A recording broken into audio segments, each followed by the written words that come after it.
हम क्षेत्रवार तमाम सीटों का विश्लेषण कर रहे हैं और किस तरीके की परफॉर्मेंस रही 2017 से, उसकी तुलना क्या रही, ये तमाम चीजें रख रहे हैं राजेंद्र। बिल्कुल, हम आपको पूरा डेटा बता रहे हैं। अलग अलग पश्चिम के भी जो अलग अलग क्षेत्र हैं, शहरी क्षेत्र हैं, जाट बाहुल्य जो क्षेत्र हैं, और इसके अलावा हम आपको यही बताएंगे कि जो ब्रज का क्षेत्र है वहां पर क्या रिजल्ट्स में समीकरण निकल कर सामने आए हैं, ये सब कुछ। लेकिन उससे पहले एक रिपोर्ट आपको दिखाते हैं। जय जय श्री राम।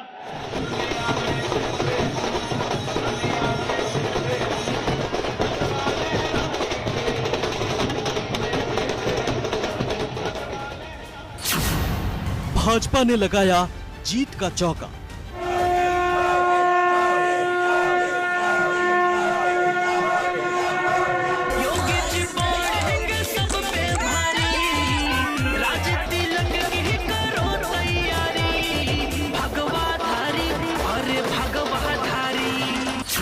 पश्चिम में मोदी योगी को फिर से मौका।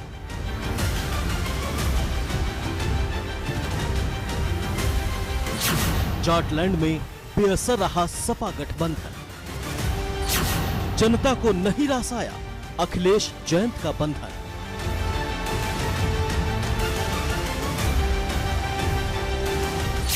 अखिलेश जयंत की जोड़ी पर नहीं रहा एतबार। बेअसर रहा गठबंधन, दिखा बुलडोजर का भौकाल।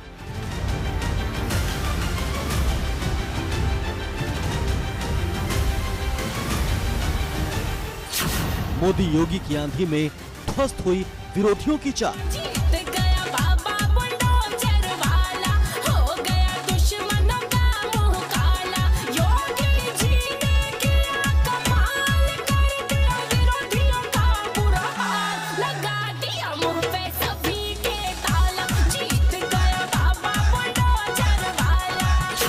पश्चिम परीक्षा में क्यों फेल हुए अखिलेश जयंत?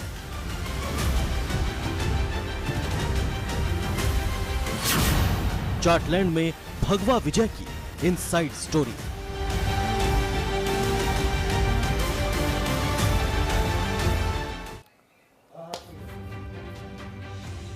बिल्कुल राजेंद्र, ये दिलचस्प था किस तरीके की कैंपेनिंग हुई, किस तरीके से रिजल्ट आए और उस कैंपेनिंग का कितना इम्पैक्ट रहा, ये हमने दर्शकों को ब्रेक पे जाने से पहले समझा दिया था। डेटा दिखाने का समय आ गया है। आगरा बहुत बड़ा जिला, देखिए 9 इसमें विधानसभा सीटें और 9 की 9 यहाँ पर भारतीय जनता पार्टी के पास है। उन्होंने वही परफॉर्मेंस रिपीट कर दिया 2017 वाला, जिसको ये समझा जा रहा था कि इस बार शायद वहां पर बिल्कुल, क्योंकि इस बार आगरा से काफी टिकट कटी थी, नए लोगों को मौका दिया गया था, यहाँ पे देखा गया था। आगे बढ़े, मथुरा ब्रज क्षेत्र की बात करें तो मथुरा का जिक्र आना ही आना है।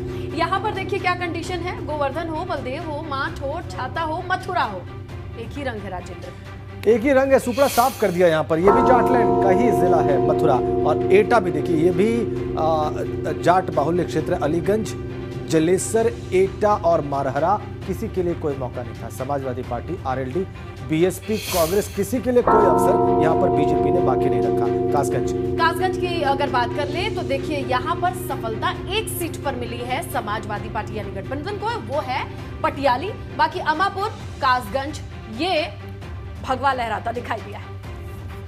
तो ये है ब्रज क्षेत्र की बात। और अब आपको हम सीधा लिए चलते हैं आगरा। हमारे संवाददाता नितिन उपाध्याय आपको लगातार रिपोर्ट करते रहे हैं आगरा की गतिविधियां, वहां की खबरें, वहां की हलचल आपको बताते रहे, चुनाव से पहले भी और चुनाव के दौरान भी। और वो हमें बताएंगे कि ये जो शानदार भगवा प्रदर्शन हमें दिखाई दिया ब्रज क्षेत्र के इन जिलों में, आगरा में, मथुरा में, एटा में, इसका सबसे बड़ा कारण क्या रहा और सपा गठबंधन की विफलता का सबसे बड़ा कारण क्या था? नितिन। देखिए राजेंद्र, देखिए कोई भी सत्तारूढ़ दल या कोई भी दल जब चुनाव जीतता है तो उसके 1 या 2 कारण नहीं होते हैं, लेकिन 1 या 2 कहा जाए कारण जरूर बड़े गेम चेंजर होते हैं। राशन और सुशासन, यानी राशन, घर घर तक राशन पहुंचाए। देखिए हमने जब इलेक्शन के हम कवर कर रहे थे तो हमने लोगों से बात की, तो एक महिला कहती है कि मेरा पति शराब पीता है, बच्चों को मारता पीटता है, मुझे मारता पीटता है, लेकिन योगी जी, मोदी जी के राशन की वजह से मैं अपने बच्चों का भरण पोषण करवा रही हूँ। तो राशन एक बहुत बड़ा गेम चेंजर बना। दूसरा सुशासन, बुलडोजर चला है, तो लोग वो बुलडोजर गरीबों पर नहीं चला, वो आम आदमी पर नहीं चला, बुलडोजर चला है दबंगों पर चला, अपराधियों पर चला है। तो ये सहारनपुर से लेकर सोनभद्र तक, गाजीपुर से लेकर गाजियाबाद तक राशन और सुशासन का बहुत बड़ा कहा जाए एक मैसेज है। अगर ब्रज क्षेत्र की बात की जाए तो देखिए, अगर जाटलैंड की बात की जाए तो 1931 का जो कास्ट सेंसस के मुताबिक पश्चिमी उत्तर प्रदेश का सहारनपुर मंडल, मेरठ मंडल से लेकर मुरादाबाद मंडल से लेकर आगरा मंडल तक ही जाटों की आबादी है, और इसके बाद जो बैरियर लग जाता है और अन्य जातियां शुरू होती हैं। तो जाटलैंड में जो कहा जा रहा था कि 70% जाट आरएलडी को चला गया, वो नहीं गया है, उल्टा हो गया। 70 से 80% जाट गया है बीजेपी को। इसमें किसान सम्मान निधि और तमाम जो कहा जाए योजनाएं बीजेपी को कहा जाए लोगों ने उसको सराहा है। और ब्रज क्षेत्र की बात की जाए, ब्रज क्षेत्र में आगरा और अलीगढ़ मंडल की 40 में से 33 सीटों पर बीजेपी ने जीत दर्ज की है। और ब्रज क्षेत्र में अगर श्रीकांत शर्मा की बात की जाए, 1 लाख से ज्यादा बड़ी जीत उनकी हुई है। अगर बेबी रानी मौर्य की बात की जाए, 75-76 हजार से ज्यादा उनकी जीत हुई है। 9 की 9 बीजेपी आगरा में जीती है। मथुरा में स्वीप हुआ है। माठ सीट जहां से श्याम सुंदर शर्मा 8 बार से विधायक थे, उनको भी हरा दिया है। तो कुल मिला के कहा जाए ब्रज क्षेत्र में जबरदस्त तरीके से भगवा लहरा है। 65 सीटें आती हैं और 12 प्रशासन दृष्टि से जिले आते हैं। 65 विधानसभाओं में पिछले बार 57 सीटों पर बीजेपी ने जीत दर्ज की थी, क्षेत्र का लेकिन हाल इस बार नितिन आप 53 बता रहे हैं और इसका विश्लेषण अब किया भी जा रहा है। तमाम सीटों पर भी हमारी नजर है, लेकिन कानून व्यवस्था या महिला सुरक्षा ये एक ऐसा मुद्दा रहा है जो कहीं ना कहीं प्रभावी दिखाई देता है।